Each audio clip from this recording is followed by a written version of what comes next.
Hello, my name's Sam. Welcome to my channel. So I'm going to be doing the book confessions tag. This tag was created a few weeks ago by Book Reviews with Becky, and I was tagged by Maya Papaya Reads. And if you feel so inclined, please give both of those girls a follow. Becky's personality and energy is just so infectious. Every time I watch one of her videos, I can just tell that she's just so excited to be existing with books. And same with Maya. One of the reasons why I started a booktube channel in the first place, and my main goal has always been to just have a community of other readers who I feel like maybe care a little bit what I'm reading, and I'm finally starting to feel like I am on my way there. It's easy to get discouraged when you're starting something new, and just even like over the last like couple weeks, some of the other booktubers that I've met just like via like reading sprints and like finding their videos and chatting in the comments has just given me so much more motivation. So yeah, that was just a quick aside, and thank you to anyone who has commented or subscribed to my channel. I just really appreciate you. So now let's get to the tag. Question number 1 is an unpopular book opinion or preference that you have. I feel like I don't really have very many unpopular opinions, but my strongest book opinion is that, I gotta find one. I hate deckled edges. Like, I so strongly hate deckled edges because I'm a flipper. I like to flip, and deckled edges make it hard because you'll flip through and it'll just skip like 20 pages. It's not gonna stop me from buying a book if I, love the book and I wanna own it, but I hate this. The only other maybe not common opinion that I would have is that the amount of time I spend reading a book is going to affect my rating. So if I'm reading a book and it takes me a long time to get through it, either because the book isn't gripping me, or it's the length of the book, or maybe I just haven't had a ton of time to read it and I spend like weeks reading it, I typically end up rating those books lower because I'm mad that I spent so much time reading one book. Like, I'm mad at the book that it didn't like make me read it faster.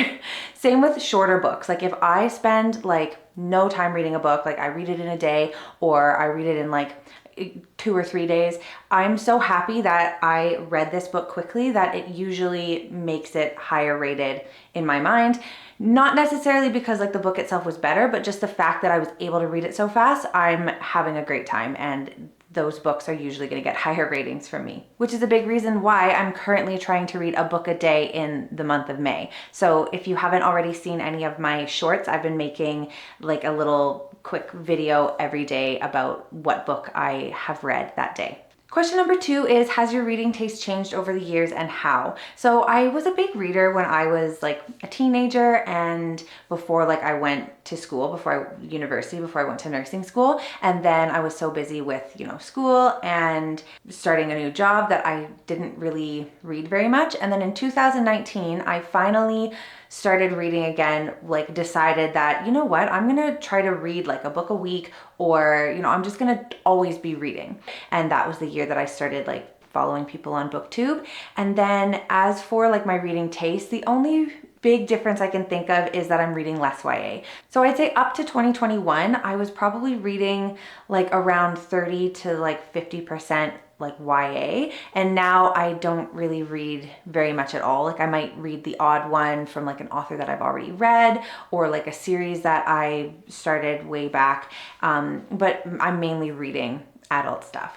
And then as for like the little things, I made a video recently where I tried to predict my favorite books of this year, and I went through kind of my favorites from previous years and kind of compared how those changed. I actually really like how that video turned out, so if you feel like it, I'll put it up here. Question number 3 is, what genre do you read to get out of a reading slump? I will read a short book, or I'll read a romance. I mean, I feel like that's a pretty easy answer because I read a lot of like horror, speculative, like weird stuff. And sometimes I'm a little burnt out from like the weird and I just want something straightforward and basic. So I'll pick up a romance, that or a reread. But there's a question about rereads later on, so I'll save that for then. Question number 4 is, what are some auto-buy authors? And I do have 2 authors for this question, but for the most part, I am reading books from the library and then buying them if I love them, if they're an all-time favorite. But I do make some exceptions. I will buy books that I'm like pretty confident that I'm gonna love. But if I had to pick 2, I'd say T. Kingfisher, because I've given pretty much everything they've written 5 stars. I think there's only like one exception. And I'm gonna say Emily Austen because this is an all-time favorite. And then I recently read Interesting Facts About Space from the library, which is an all-time favorite, and I wanna go buy it. And then she also has If We Were Rats or When We Were Rats, and I'm eager to read that one and then buy both of the ones that I don't have. Question 5 is how many chances do you give an author before you don't read them again? And I don't really have an answer for this one because I think if I read an author and I didn't like it, unless I absolutely hated their writing or I think they're like maybe a crappy person, then I will still give them a chance as long as the newer books that they put out, like I still am interested like in the synopsis, or I've like heard good things about it, or other like booktubers that I follow that have similar tastes to me have liked it. But other than that, I don't really have like any authors that I won't, like I'm willing to give everybody second, third, or fourth chances. Question 6 is, do you have anything you like to do or listen to while you read? And if I'm reading physically, I don't listen to music. I get like too distracted. I can't really like tune it out. But for audiobooks, I do. Recently, this is kind of embarrassing, but I don't really care. I love, if I'm listening to an audiobook, I love to like do a puzzle or cross stitch or play games on my phone. But my recent favorite is, okay, so I have this like coloring app. It's like a great like mind off, like no brain hobby. Yeah, it's called Happy Color. And so what I've been doing recently is, okay, maybe I'll screen record. Yeah, I'll screen record. So there's all these like categories that you can choose from. And there's so many options. Like it's endless and there's like very minimal ads. This isn't sponsored, obviously, but I just love it. And what I usually do is I go to the people tab or the fashion tab, and then I try to find a person that I picture as the main character of my book, and then I color that picture. So hold on, I want to find an example. So I was listening to, okay, I just talked about it, so I guess I'll do that one. I was listening to Interesting Facts About Space, and I colored, where is she? This photo. I was listening to like the Pumpkin Spice Cafe, and so I did like tried to find like a cafe interior.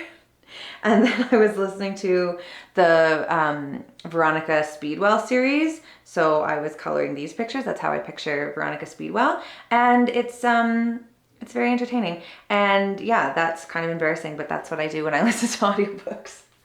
Question 7 is, how far do you read before DNFing? And I don't really DNF.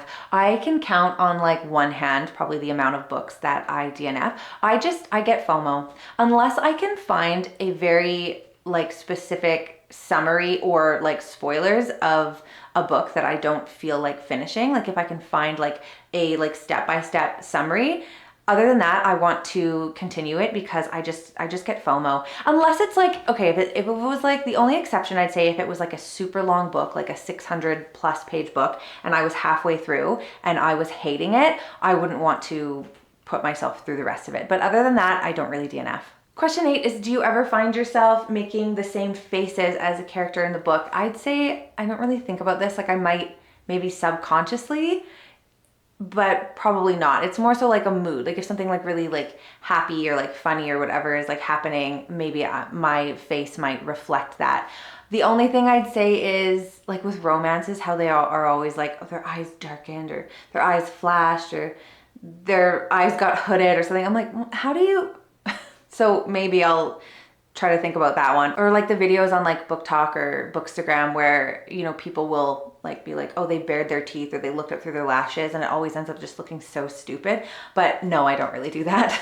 Number 9 is rereading. Yes, no, or maybe. Absolutely. I love rereading. There's so many books that I have that I like really, really want to reread. I recently reread Nothing to See Here. This is my all-time favorite book. I was nervous to reread this one because I thought maybe it wouldn't live up to how it was when I read it the first time, and it exceeded it, and I had such a great time.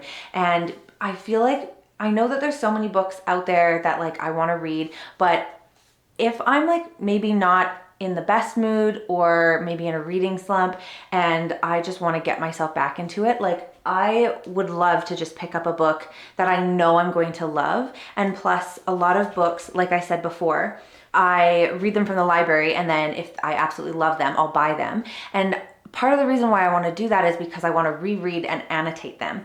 And I only have 3 books that I've annotated so far, and I just love the idea of just like being able to just pick up my books and just like hold them and like look at the tabs, and it just gives me like a little dopamine boost. Those are all the questions. Thank you again to Becky for making the tag and Maya for tagging me. The booktubers I would like to see do this tag are Addie from Bookscapade, Lucy Ray Reads, Michelle Lauren Reads, and Julie's Reading. And no pressure if you don't feel like doing a tag that's not your style, or you just like have other things planned. No pressure, don't do it if you don't want to, but if you do, then please do. And also anyone else that sees this and hasn't been tagged yet, you're also tagged. So thank you for watching my video if you did, and be sure to like and subscribe if you want to see more of my stupid face talk about books. But yeah, see you in the next one. Bye.